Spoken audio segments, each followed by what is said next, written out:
The mystery of God's will is meant to be known because God has planned and has a plan for our lives. He's not winging it. What would our days and decisions look like if we allowed this revelation of what God has already done for us? How would our lives change? How would we begin to plan out our days and our decisions? How different would we pursue the circumstances and the challenges that we face if we remembered and received the revelation that God has a plan for us?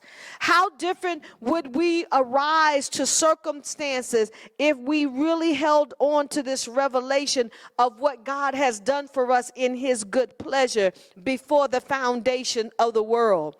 How would it change our prayer life? How would it change your responses to things and the responses to people?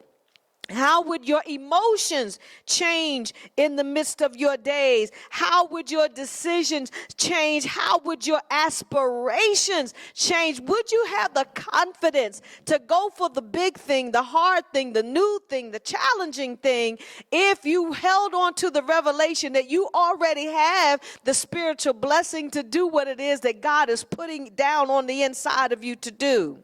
How would your commitments change? What would you say yes to and what would you say no to? How would your routines change? How would your commitment to holiness change? How would your obedience, respect, and honor to Jesus Christ change when you or if you receive this revelation that by his good pleasure, he has already given every spiritual gift you need to do whatever it is that he reveals by wisdom and insight?